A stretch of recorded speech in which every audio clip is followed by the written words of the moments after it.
안녕하십니까. 자, 우리 선생님들 이렇게 수업을 통해서 뵙게 되어 정말로 반갑습니다. 저는 해커스 경영 아카데미에서 민법 총칙을 갖다가 강의하고 있는 김지원이라고 합니다. 자, 우리 선생님들이 이 민법 총칙을 갖다 이제 선택 과목으로 이제 선택하시는 분들이 계시는데요. 아주 잘하신 거예요. 왜냐하면 이 세무사 시험에서 민법 총칙이라고 하는 이 선택 과목은요, 굉장히 점수를 갖다가 얻기에 편안한 과목입니다. 그래서 분량도 얼마 많지 않고요. 우리 선생님들이 제일 중요한 건 개념만 정리를 해 놓으시면 고득점 과목이 될 수 있어요. 충분히 하시면 적어도 80점에서 85점, 많게는 90점을 넘을 수가 있는 과목입니다. 개념 정리가 중요하고요. 기본 강의를 갖다 통해서 교과서를 갖다가 쭉 정독만 해오시면 수업만 따라 들어오시면 어려운 거 하나도 없다, 이렇게 말씀을 드리고요. 자, 교재를 갖다가 보시는데요. 교재 첫 페이지 보시면 5페이지를 펴서요. 5페이지 펴보시면 제1장 민법 서론 이렇게 되어 있어요. 자, 이 민법 서론인데, 민법 서론 그러면 민법에 있어서 공통된 내용을 전부 다 뽑아 놓은 거예요. 그래서 이 부분은 개념을 갖다 잡는 굉장히 기초가 되는 부분이고 중요한데요. 다 알고 있겠지. 그래서 실제로 시험은 많이 나오진 않아요. 그러나 굉장히 중요한 부분이기 때문에 개념은 다 잡아 놓으셔야 됩니다. 그러면 우리가 민법 총칙 이렇게 되어 있으니까 민법이라고 하는 게 뭐냐 이거죠. 민법 총칙이란 말은요, 민법에 있어서 이 모든 법 원칙을 갖다가 공통되는 것 전부 다 모아놨다는 얘기예요. 총칙이란 얘기는요, 민법에 있어서 공통되는 모든 원칙이죠. 모든 원칙을 뽑아놓은 거예요. 그래서 재산 관계가 됐든 가족 관계가 됐든 전부 다 공통 원칙을 뽑아놓은 겁니다. 그러면 민법 총칙, 그래서 민법부터 알아야 되겠죠. 자, 그래서 첫 페이지 보면 민법의 의가 나와 있습니다. 자, 그래서 민법의 개념 교재 보시면 민법이란 민법 동그라미 놓으시고요. 일반인들 밑줄 그어놓으세요. 여기 일반인이 누구냐? 일반인은요, 제한이 없이 모든 사람을 갖다가 대상으로 하는 거예요. 그래서 일반인들이란 얘기는요, 모든 사람을 말하는 겁니다. 모든 사람. 특별한 사람을 갖다 대상으로 하는 게 아니고 대한민국에 있는 모든 사람입니다. 그럼 대한민국에 있는 모든 사람은 누구냐? 갓 태어난 아이도 될 수가 있고, 그 다음에 미성년자가 될 수도 있고, 그 다음에 대통령이 될 수도 있고, 또 외국에서 우리나라에 들어와가지고 관광을 다니고 있는 외국인도 될 수가 있습니다. 그래서 일반인들이란 제한이 없이 모든 사람을 갖다가 대상으로 하는 것이다. 따라서 생활관계를 딱 규율하는 법인데요. 모든 사람의 생활관계는요, 돈이냐 아니냐로 표시가 되죠. 돈으로 표시가 되는 것 같다 우리는 재산관계라고 하고, 그 다음에 돈이 아닌 가족관계로 구성이 되는 게 있죠. 그래서 매일같이 눈 뜨면은요, 우리는 돈을 어떻게 마련할 것이냐, 그 다음에 가족이 어떻게 생활할 것이냐, 이걸 가지고 염려를 갖다 한다는 얘기예요. 그래서 민법이라고 하는 것은 제한이 없이 모든 사람을 갖다가 대상으로 하는 법을 갖다가 민법이라고 한다. 그러면 일반인들은 도대체 생활을 통해서 어떤 걸 갖다가 염려를 하느냐? 재산관계하고 가족관계를 갖다가 염려하게 된다. 그래서 일반인들의 생활관계인 재산관계하고 경제적 이익이죠. 가족관계, 혈연관계죠. 그래서 경제적 이익과 혈연관계를 갖다가 규율하는 법률로서 자기가 원하면 하는 것이고 원하지 않으면 하지 않죠. 그래서 사적 자치가 적용되는 일반 사법을 말한다. 그래서 사적 자치가 적용되면 사법이라고 하고, 그 다음에 사적 자치가 허용되지 않으면 공법이라고 하는 거예요. 우리가요, 계약을 갖다가 체결한다, 매매계약 체결한다, 그 다음에 소유권을 딱 취득한다, 내가 원해서 하죠.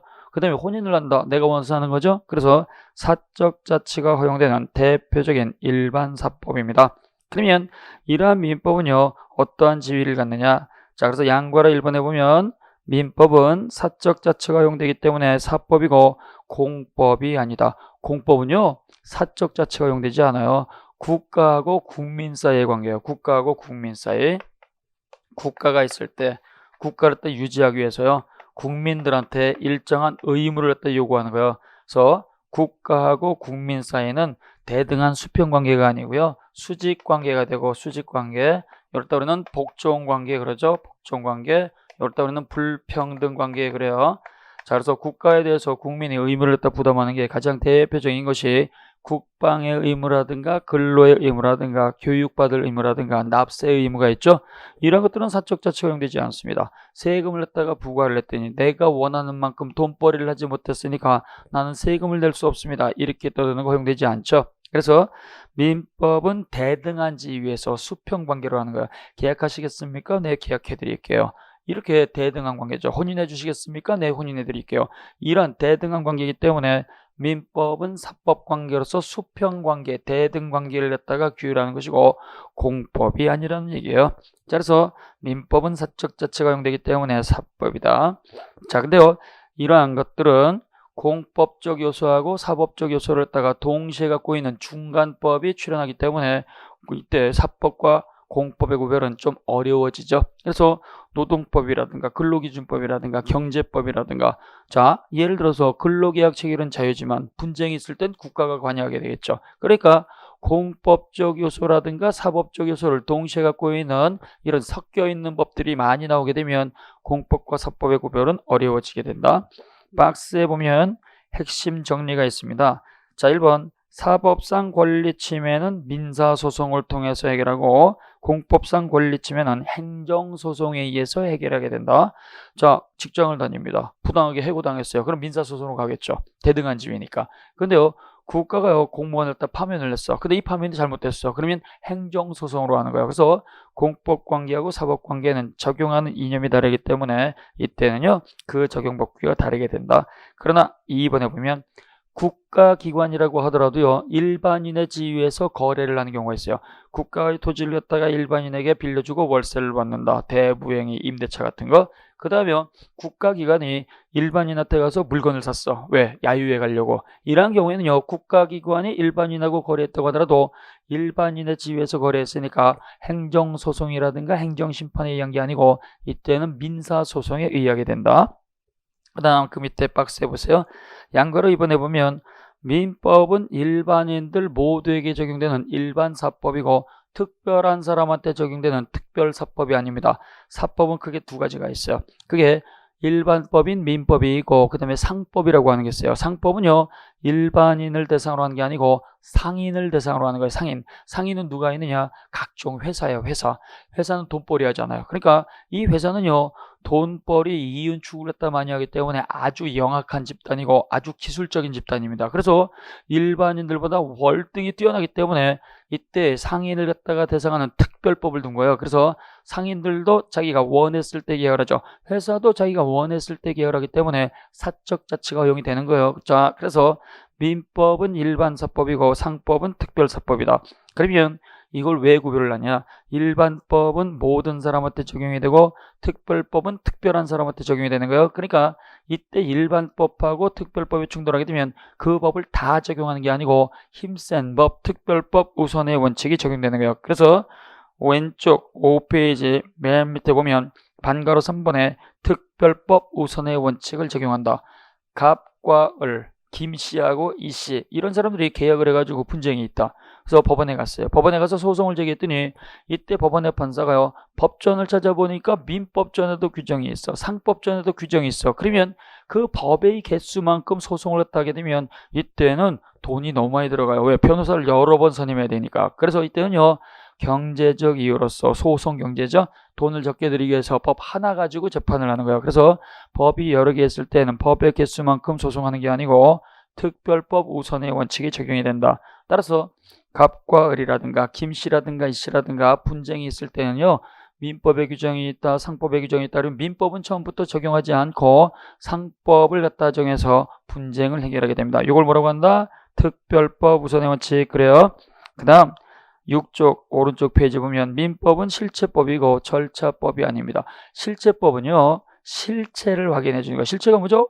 정체요, 정체. 정체를 확인해 주는 거야. 그래서 민법은요, 매매 계약을 체결을 했을 때 매도인하고 매수인은 어떠한 권리와 의무가 있는지, 임대차 월세 계약을 했을 때 건물주 임대인하고 세입자 임차인은 어떠한 권리와 의무가 있는지 권리와 의무를 확인해 주는 법이에요. 그러면 이때 민법에서 확인된 권리와 의무는 어떤 걸로 실현을 하느냐? 그건 절차법으로 하는 거예요. 절차법. 그 절차법을 갖다 우리는 민사소송법 그러죠.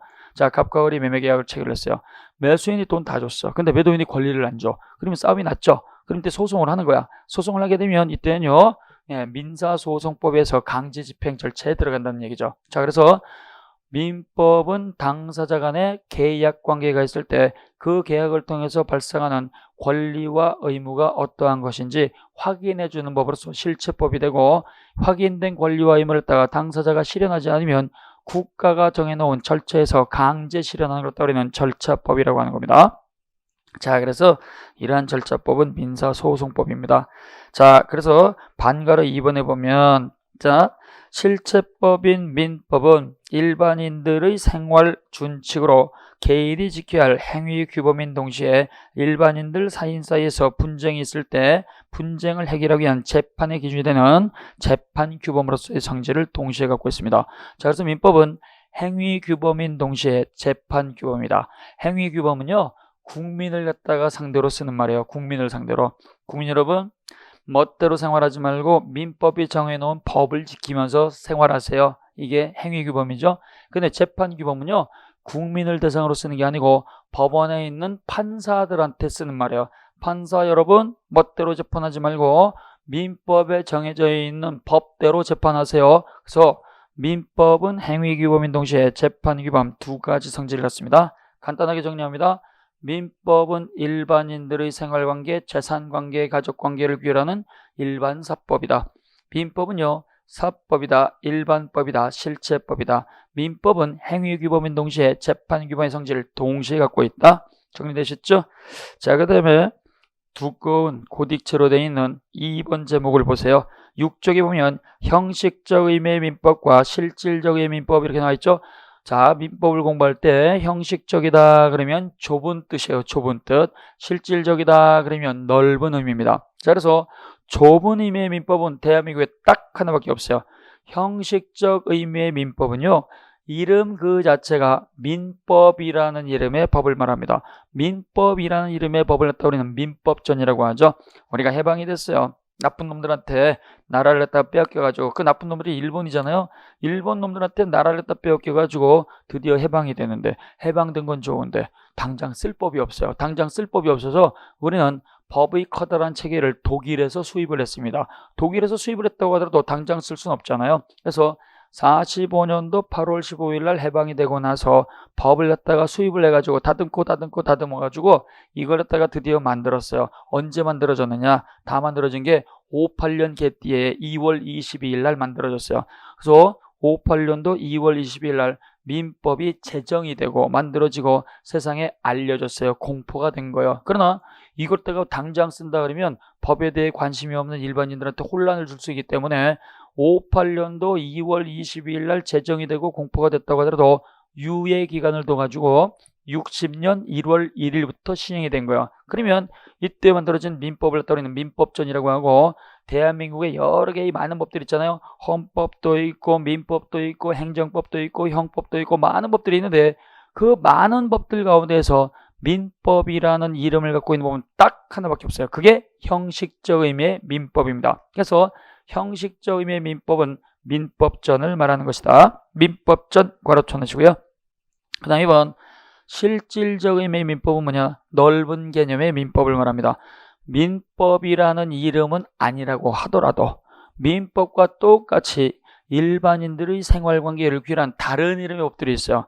그래서 주택임대차보호법이라든가 상가건물임대차보호법이라든가 그 다음에 부동산 등기법과 같은, 그 다음에 가족관계 등록 등에 관한 법률, 그 다음에 관습법과 같은 거, 이러한 것들은요 민법은 아니죠. 이름은 민법이 아니야. 글자는 민법이 아니야. 그래도 민법에 포함시켜주는 거예요. 그래서 모든 민사 관련 법규에서 민법뿐만이 아니라 민법과 똑같은 역할을 하는 민사 관련 법규를 갖다가 포함시키는 것이 실질적 의미의 민법이라고 하는 겁니다. 자, 그래서 밑에 핵심 지문 정리입니다. 자, 1번 형식적 의미의 민법은 민법전 하나를 말하는 것이고, 실질적 의미의 민법은 민법전 말고도 많은 걸 포함하기 때문에 양자의 범위는 다르다는 거예요. 그래서 이 범위를 갖다 우리가 구체적으로 보게 되면 형식적 의미의 민법, 형식적 의미의 민법, 그 다음에 이걸 다 전부 다 포함하는 것이 실질적 의미의 민법이 되기 때문에 양자의 범위는 전혀 다르다. 그러나 여기 포함되지 않는 게 있죠? 상법은 제외가 됩니다. 상법은 특별사법이니까. 그래서 상관습법도 제외가 되고, 그 다음에 각종 공법 규정도 제외가 되는 거죠. 자, 그 다음에 2번. 형식적 의미의 민법인 민법전에는 사법관계를 하기 때문에 사법규정만 들어와야 되겠죠? 사법관계니까 사법규정만 들어와야 되는데요.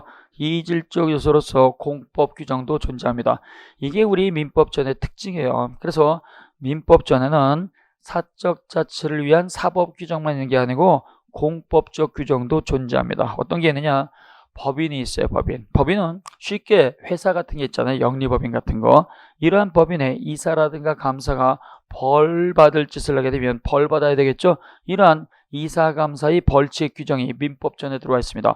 벌 주는 것은 형법전으로 가야 되는데 이게 민법전에 들어온 게 있다는 얘기예요. 그 다음에 갑과 을이 계약을 갖다 체결하게 되면 계약대로 이행을 해줘야 되겠죠. 계약대로 이행을 해야 되는데 이행을 하지 않아. 그러면 이때는요, 소송을 해서 강제이행을 할 수 있잖아요.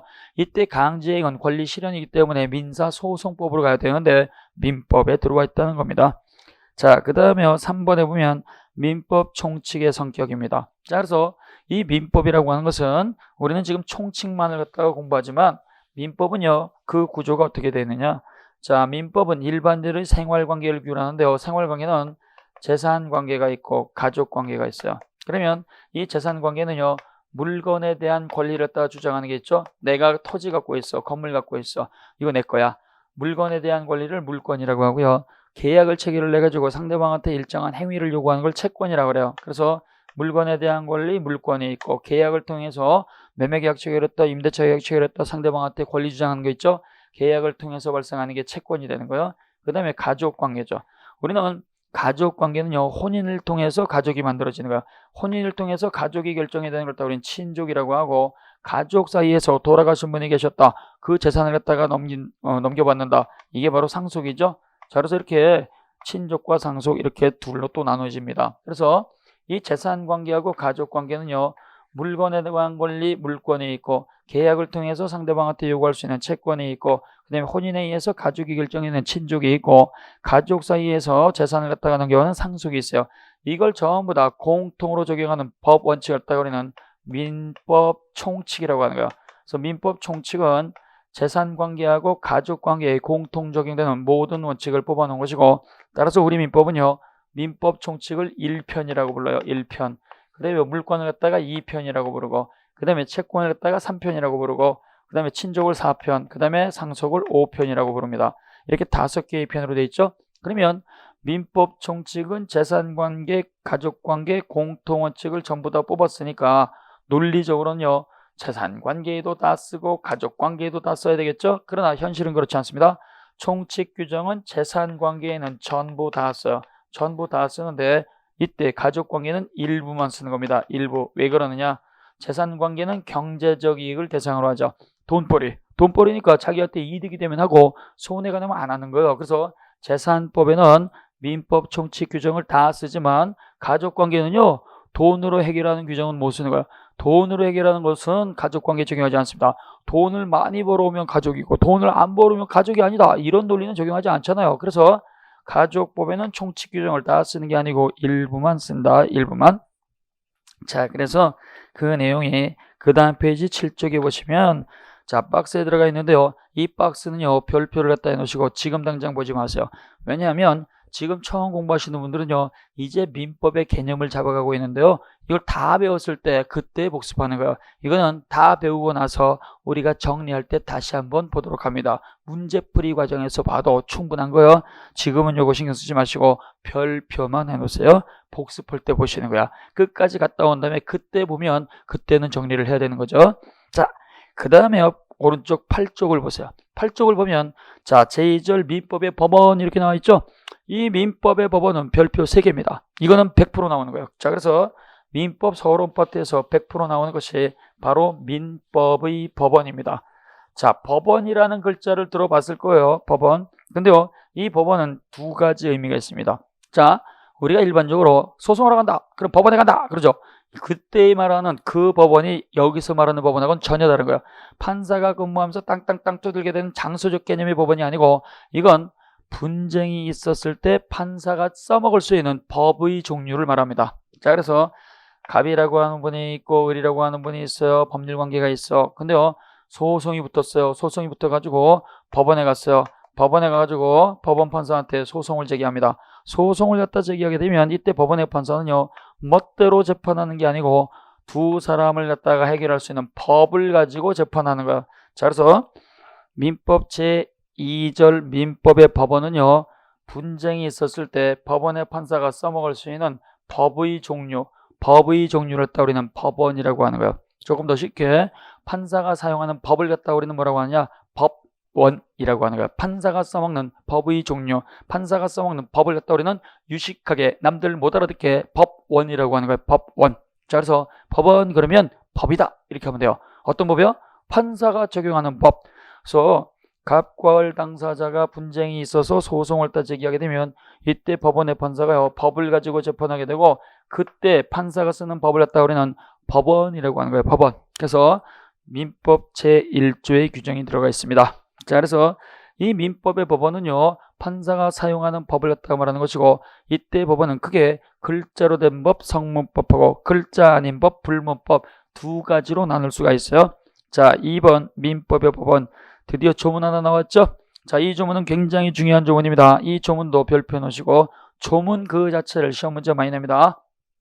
자, 민법 제1조를 보면 민사에 관하여 법률의 규정이 없으면 그때는 관습법을 갖다가 적용을 하고 관습법조차도 없으면 그때는 조리를 갖다가 적용한다 해서 민법 제1조는요, 일반인들의 재산관계, 가족관계, 분쟁, 소송이 있게 되면 글자로 된 성문법을 갖다가 먼저 쓰고 글자가 없을 때에는 불문법으로서 관습법, 조리 두 가지를 쓰는 거예요. 자, 그래서 민법 제1조는요, 강행규정입니다. 강행규정이기 때문에 이걸 갖다가 당사자가 멋대로 뜯어고치는 특약을 붙이면 허용되지 않아요. 법 그대로 적용을 해줘야 돼요. 강행규정이다. 그 다음에 이건 공통원칙입니다. 공통원칙이기 때문에 통칙규정입니다. 자, 여기 통칙이란 말이 나오는데요. 통칙은 공통원칙으로서 재산관계, 가족관계 모두 써먹는 거예요. 모두. 그래서 재산관계에도 적용이 되고 가족관계에도 적용이 된다. 그래서 민법 제1조의 법률이라고 하는 것은 글자로 된 성문법을 말한다. 글자로 된 성문법을 말하기 때문에 이때는요, 글자 아닌 법은 성문법이 있을 땐 절대로 적용하지 않습니다. 그래서 성문법을 갖다가 우선 적용한다. 성문법 우선 원칙이 되고 여기는 단순히 법률이라고 되어 있지만 이때의 법률은요, 넓은 개념의 실질적 의미의 법률이 됩니다. 넓은 의미의 실질적 의미의 법률이기 때문에 좁은 의미의 형식적 법률뿐만이 아니라 형식적 의미의 법률뿐만이 아니라 이때 각종 명령이라든가 규칙이라든가 조약이라든가 조례와 같은 거 전부 다 포함한다는 거 기억하셔야 돼요. 자, 그래서 민법 제1조의 법률은 성문법, 글자로 된 제정법을 말하고 글자인 법을 먼저 쓰기 때문에 성문법 우선의 원칙이 적용이 되고 민법 제1조의 법률은 실질적 의미의 법률이기 때문에 국회에서 만들어진 형식적 의미의 법률뿐만이 아니라 국회에서 만들지 않은 각종 명령, 규칙, 조약, 조례까지 다 포함한다. 여기 조례가 있는데요. 조례를 갖다 우리는 또 다른 말로 자치법규를 해요. 시의회 의원이라든가 구의회 의원. 그래서 기초의회 의원들이 그 지역에서만 써먹을 수 있는 법을 따로 만들죠. 이걸 또 우리는 자치법규로서 조례라고 하는 거예요. 조례. 자, 그래서 이렇게 글자로 된 법을 따가 먼저 쓰는 겁니다. 자, 그래서 거기 보시게 되면 8쪽에 제1조 민사에 관하여 법률의 규정이 없으면 관습법을 쓰고 관습법이 없으면 조리에 의한다. 그래서 법률, 관습법, 조리만 법이요. 이건 순서 바꾸면 안 돼요. 그대로 써줘야 되는 거예요.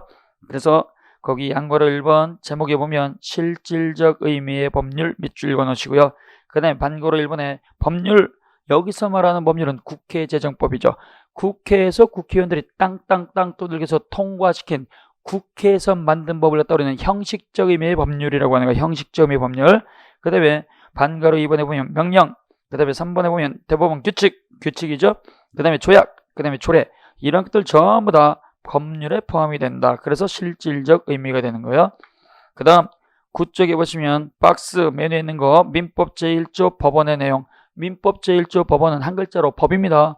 법은 어떤 게 있느냐? 그 법은 법률관습법 조리가 있다라고 하는 거예요. 그래서 판사는요, 법률 먼저 쓰고 법률 성문법이 없으면 관습법 쓰고 관습법 없으면 조리에 쓴다는 거죠. 자, 그래서 박스 요거 별표 하나 해놓으시고요.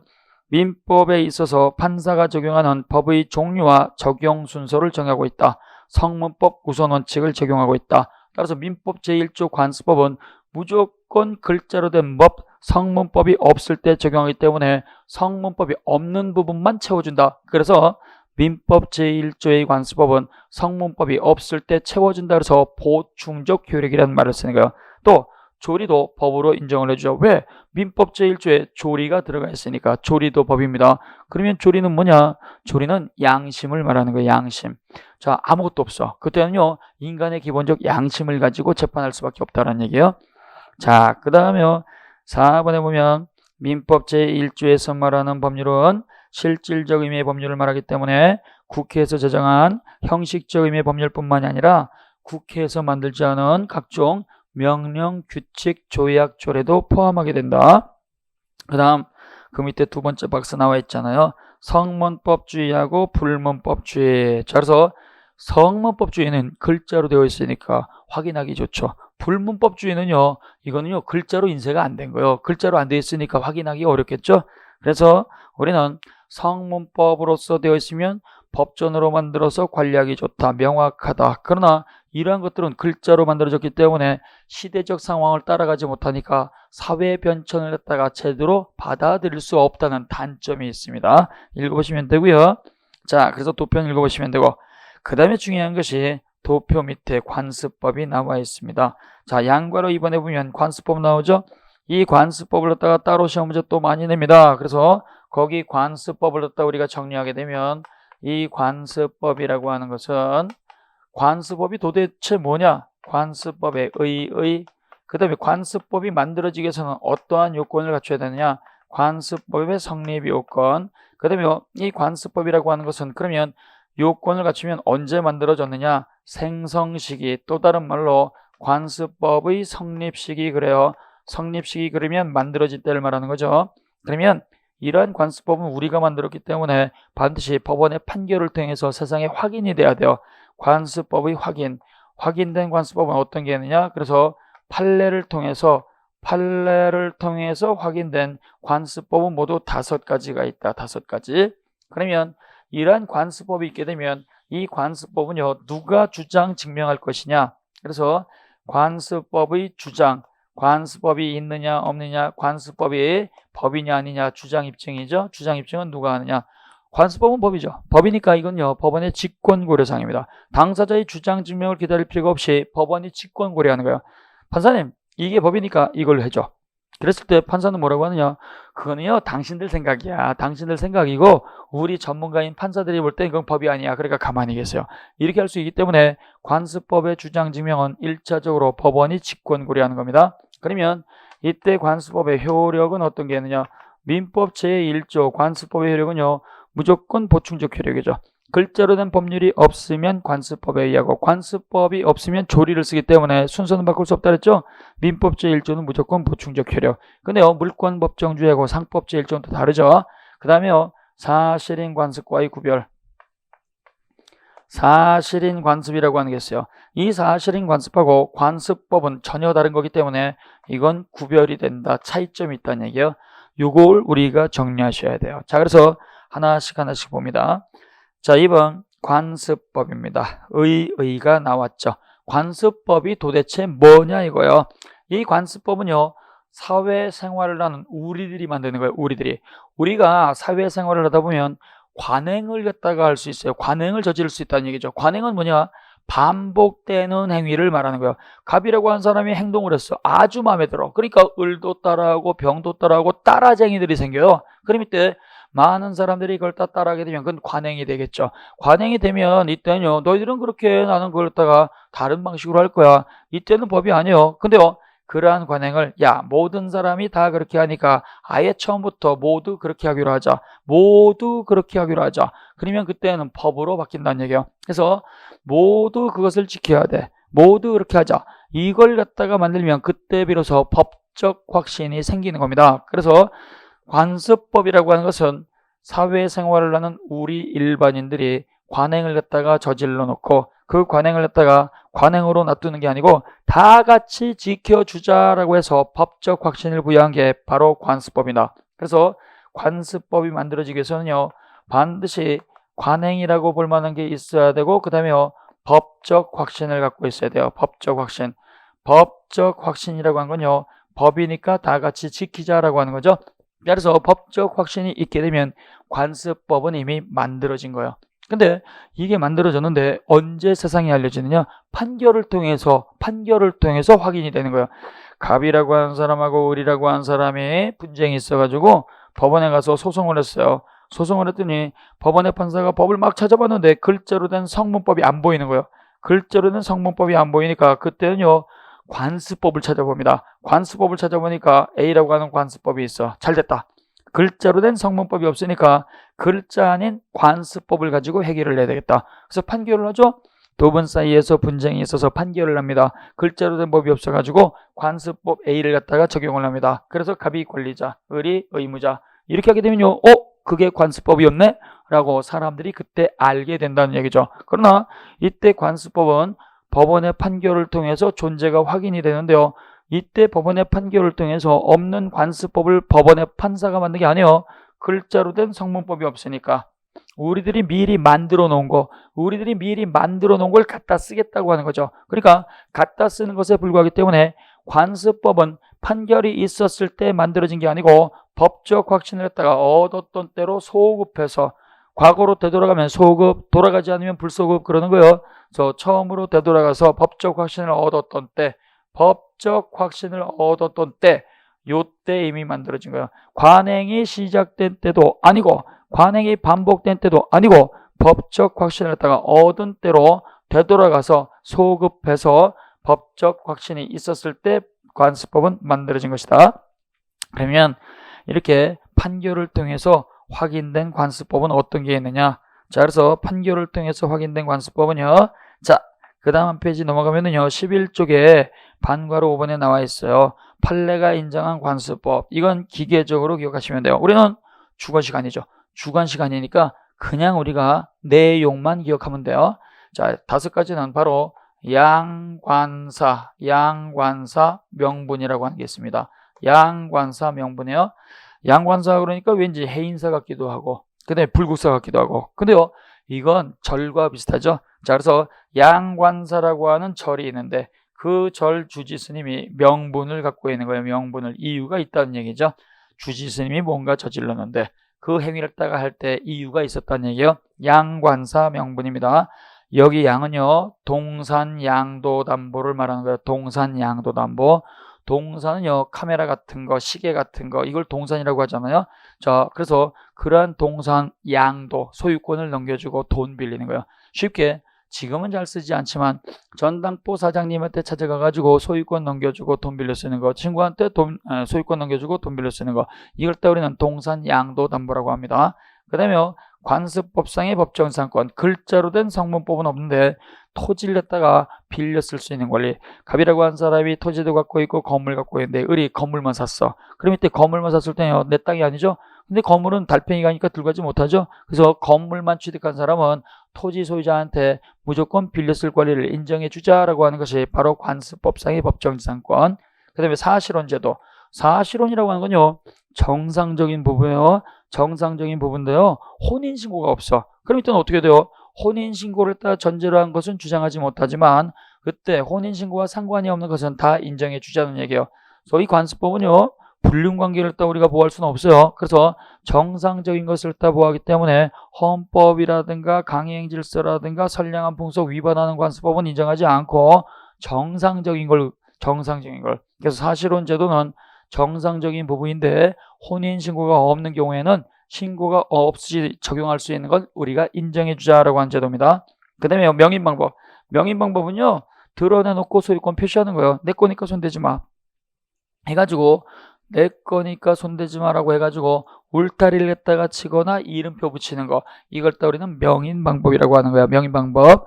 근데 분명히 직권, 남의 땅에다가 산소를 만들어 가지고 일정한 시간이 지나면 그 산소 소유자가요, 그 산소 주변 토지를 갖다가 들락날락하면서 벌초를 하고 제사를 하고 성묘를 따 드릴 수 있는 권리를 분묘기지권이라고 하는 거예요. 그래서 양관사 명분 요거 꼭 기억하셔야 돼. 이거 거의 100% 나오는 거 이것도. 자, 그래서 교수님들이 판례가 확인해준 관습법상의 제도는요 많지 않아요. 5가지예요. 이것만 관습법이고 이것 말고는 관습법이 아닙니다. 그래서 동산양도담보 관습법상의 법정상권 사실혼제도 명인방법 분묘기지권, 그러니까 이거 말고 온천권이라고 하는 거 인정하지 않아요. 왜? 양관사 명분에 없으니까. 관습상 소유권 인정하지 않아요. 왜? 양관사 명분에 없으니까. 근린공원 이용권 인정하지 않습니다. 그래서 양관사 명분 말고는 절대로 관습법상의 제도가 아닙니다. 특히 동산 양도담보 이렇게 나와야지 부동산 양도담보로 안 돼요. 부동산 소유권 넘겨주고 돈 빌려 쓰는 건요, 이건 가등기 담보 등에 관한 법률 성문법이 존재하기 때문에 그거는 관습법 아닙니다. 성문법이 되는 거예요. 자, 그래서 이렇게 판례를 통해서 확인해준 관습법상의 제도가 있습니다. 그러면 이때 관습법이 법이냐 아니냐라고 하는 주장 증명 10쪽에 보시면 반거로 3번에 나와 있죠. 자, 관습법은 법이죠. 법이니까 일반인은 법적 전문가가 아닙니다. 세무사 전문가잖아요. 그러니까 우리 선생님들이 공부하시면서 전문가 되는 거예요. 그러면 일반인이 잘 알겠어요? 전문가가 잘 알겠어요? 전문가가 잘 알겠죠. 그러니까 이때 관습법이 있느냐 없느냐, 존재 부존재, 관습법이 법이냐 아니냐, 법원성 인정 여부, 법원성이 인정된다 그러면 법이다 이렇게 읽으면 되고요. 법원성이 부정된다 그러면 법이 아니다 그러는 거예요. 그래서 이 관습법의 존재라든가 부존재라든가 법원성 인정 여부는요 1차적으로 그러면 우선적으로 법원 판사가 직권으로 고려하는 거예요. 직권으로. 법원이 직권 고려합니다. 직권 고려. 물어볼 필요 없다는 얘기예요. 직접 찾아본다는 얘기예요. 직접. 근데요 이때 법원 판사도 관습법에 관심이 없어. 타 지역에는 많은 관습법 어떻게 알겠어요? 영남이라든가 호남이라든가 제주도라든가. 그러니까 이때는요 판사도 모든 걸 다 할 수 있는 건 아니기 때문에 판사가 몰랐을 때에는 2차적으로, 즉 예외적으로, 그래서 원칙적으로 법원이 직권 고려한다. 아주 중요한 거죠. 당사자 주장 입증을 기다릴 필요 없이 법원이 직권 고려한다. 그러나 2차적으로 법원의 판사가 몰랐을 때에는 예외적으로 당사자가 판사님 이게 혹시 관습법인지 아닌지 확인 좀 해줘요. 겸손하게 들고 올 수 있습니다. 그래서 1차적으로 법원이 직권 고려하게 되고 2차적으로 법원의 판사가 몰랐을 때에는 당사자가 공손하게 이것이 관습법인지 판단 좀 해주세요. 이렇게 들고 오는 건 가능하다. 그래서 반거래 3번에 나와 있죠. 자, 그 다음 거기 보시게 되면 판례가 있는데요. 지금 설명드린 거 쭉 보시면 돼요. 그대로 나와 있습니다. 그 다음 11쪽에 넘어가면 이러한 관습법은 어떠한 효력이 있느냐. 관습법의 효력입니다. 이 관습법의 효력은요 민법 제1조, 지금 우리가 민법 제1조 공부하고 있잖아요. 민법 제1조는요 무조건 보충적 효력입니다. 무조건 보충적 효력이에요. 우선적 효력이 될 수 없어요. 왜? 글자로 된 성문법이 없으면 관습법에 의하고 관습법이 없으면 조리에 의하기 때문에 글자로 된 성문법이 있으면 절대로 관습법 쓰지 않습니다. 그래서 글자로 된 성문법이 없을 때에 한해서 쓰기 때문에 관습법은요 성문법보다 앞서서 뛰어가면 안 돼. 그래서 이때 관습법은요 무조건 보충적 효력이 되는 거예요. 보충적 효력. 근데요 예외가 있어요. 그게 바로 민법 제1조 말고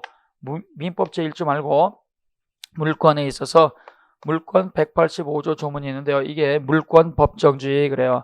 물건에 대한 권리는 법이 정한다. 그래서 물권 법정주의라는 말을 쓰는데요.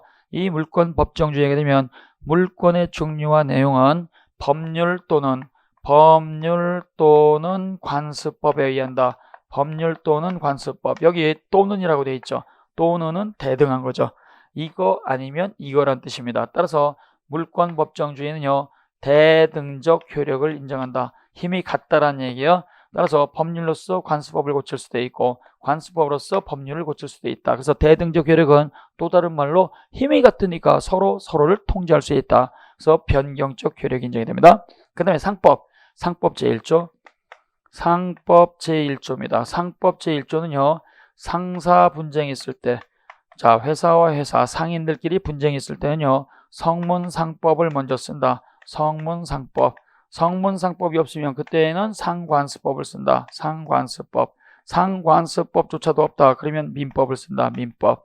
자, 그래서 여기 성문상법하고 상관습법은 성문법 우선주의가 적용이 된 거예요. 그럼 여기 상관습법하고 일반 민법은요, 성문법 우선 원칙을 깨버린 게 아니고 여기서는요, 특별법 우선의 원칙이죠.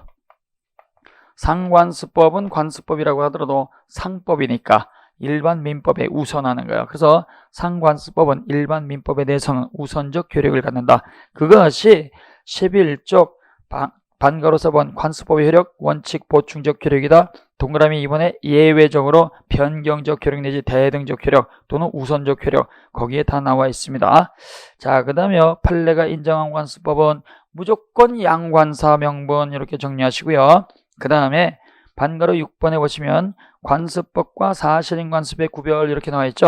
자, 그래서 이 관습법과 사실인 관습은요, 우리가 완전히 다른 걸로 구별을 해줍니다. 사실인 관습은 여기에서 이해가 안 되면 나중에 해석 기준에 다시 한번 나옵니다. 자, 그래서 관습법이라고 하는 게 있고, 관습법. 그 다음에요, 사실인 관습이라고 하는 게 있어요. 사실인 관습은요, 지금 우리가 잘 안 쓰는 말이죠. 이걸 관행 그러는 거예요. 거래 관행, 거래 관행. 예를 들어서 부동산을 따가 사고 판다, 토지를 산다, 건물을 산다. 그러면 계약금을 갖다가 지급을 하고, 그 다음에 중도금을 갖다가 몇 차례 나눠서 주고, 그 다음에요, 마지막에 잔금 지급과 동시에 소유권 넘겨준다. 이게 부동산 거래 관행이에요. 근데 이건 법이 아니에요. 그러니까 일시불로 다 갖고 와, 일시불로 거래하자. 이런 계약도 가능하고요. 먼저 등기부터 줘. 그 다음에 내가 돈을 30% 더 줄게. 이렇게 외상 거래도 가능한 거예요. 그러니까 거래 관행을 갖다가 뭐라고 하느냐? 사실인 관습. 그래요. 거래 관행이 뭐예요? 법에서 말하는 사실인 관습. 사실인 관습은 거래 관행입니다. 그래서 관행은 법 아니에요. 너희들은 그렇게 해. 나는 이렇게 할 거야. 그래서 관행을 100% 지킬 필요가 없어요. 자, 그래서 관습법은 법이니까 민법 제1조에다가 규정을 하고, 사실인 관습은 법이 아니에요. 그래서 민법 제106조에다가 따로 규정을 하고 있어요. 그러면 이러한 관습법하고 사실인 관습은 어디에서 차이가 있느냐? 자, 성립 요건이 다릅니다. 성립 요건. 그 다음에 법원성 인정 여부가 달라요. 법으로서의 성격이 인정이 되느냐? 법원성 인정 여부. 그 다음에 누가 먼저 주장을 하고 누가 먼저 입증을 하느냐? 주장 입증 책임이 다르고 적용 범위가 달라요. 적용 범위. 자, 그래서 적용 범위가 다르다. 자, 성립 요건은요, 관습법으로 만들어지기 위해서는요, 반복되는 행위 관행이라고 볼 만한 게 있어야 돼요. 관행이라고 볼 만한 게 반드시 있어야 되고, 이 관행은 법이니까 지켜줘야 되겠다라고 하는 법적 확신을 가지고 있어야 돼요. 법이니까 지키자. 법으로 인정하자라는 얘기예요. 법으로 인정하자. 근데요, 이러한 거래 관행은요, 관행으로만 존재하는 것이지 다른 사람들이 법으로 인정을 하지 않습니다. 그래서 법적 확신을 갖지 못한 거, 법적 확신을 갖지 못하면 사실인 관습이고, 근데 법적 확신을 갖고 있으면 관습법이 되는 거예요. 그래서 성립 요건에서 다르죠. 법적 확신, 법이다. 그러면 관습법이고, 법적 확신이 없으니까 법이 아니다. 이게 바로 사실인 관습이에요. 그래서 이 관습법은요, 법적 확신을 갖고 있으니까 법으로 승인이 된 것이고, 이거는 사실인 관습은 법적 확신을 갖지 못하니까 법으로 승인이 안 된 거잖아요. 그래서 이때 관습법은 용이다. 사실인 관습은 이무이다. 이렇게 생각하시면 돼요. 그럼 법원성인데 관습법은요, 법적 확신을 갖고 있으니까 법원성이 인정이 되죠. 법원성이 인정이 된다는 얘기는 법으로서의 기능을 하고, 이때 사실인 관습은 법적 확신을 갖고 있지 못했으니까 법원성이 부정이 되는 거예요. 부정이 되니까 이건 법이 아니란 얘기죠. 그러면 관습법은요, 관습법은 법이기 때문에 1차적으로 원칙적으로 당사자의 주장 증명을 기다릴 필요가 없이 법원이 직권 고려하는 거예요. 법원이 직권으로 고려한다. 시험 문제 많이 나오잖아요. 관습법의 존재 부존재는 법원의 판사가 할 수가 없으니까 당사자의 주장 증명이 있을 때 안에서 판단할 수 있다. 그러면 안 돼요. 당사자의 주장 증명을 기다릴 필요 없이 법원이 직접 찾아버렸으니까 직권 고려한다. 그 다음에 2차적으로 판사가요, 관습법의 존재를 알 수 없을 때에는 당사자가요, 공손하게 들고 와가지고 판사님이 이게 관습법인지 아닌지 판단 좀 해줘요. 해가지고 당사자가 할 수 있어요. 자, 근데요, 이때 두 사람이 거래를 했는데 분쟁이 있어. 이때 판사가 물어봅니다. 갑과 을 두 분 어떤 거래를 했어요? 물어보니까 판사님, 당신은 모르지만 우리는 이렇게 거래를 합니다. 거래 방식은 당사자가 전문가죠. 당사자가 주장 입증하는 거예요. 그러나 이때 물어봤을 때 두 분 어떤 걸 했어요? 그랬더니 판사님 우리도 이런 거래는 처음이라서, 이렇게 하게 되면 두 분이 거래 방식을 모르고 한 거죠. 이때는 알았어요. 그러면 우리 법원이 찾아볼게. 2차적으로 법원이 고려할 수 있는 거예요. 법원이. 자, 그래서 적용 범위는요. 관습법은 법으로 기능을 합니다. 그러니까 법으로 적용이 되는 거, 법으로 적용이 된다. 근데요, 사실인 관습은 법이 아니잖아요. 그러니까 법으로 적용을 못해. 법으로 적용을 못하고 이때는 당사자 갑과 을의 의사표시가 불명확했을 때 요 의사표시를 보충하는 해석 기준에 불과한 거예요. 해석 기준. 그래서 제일 먼저 들고 가는 게 뭐예요? 계약서 들고 가잖아요. 계약서에 제대로 안 나와 있다 그러면 거래 관행 가지고 해석을 해준다는 얘기입니다. 그래서 사실인 관습은 법이 아니고 해석 기준에 불과한 것이다. 그래서 우리 선생님들이 이렇게 보시면 되고요. 그 다음 문제는 나중에 우리 선생님들이 풀어보시면 됩니다. 자, 고생을 하셨고요. 이어지는 2강 시간에는요. 13쪽에 보면 양괄호 3번의 조리가 나옵니다. 조리는 잠깐 쉬었다 보도록 하겠습니다.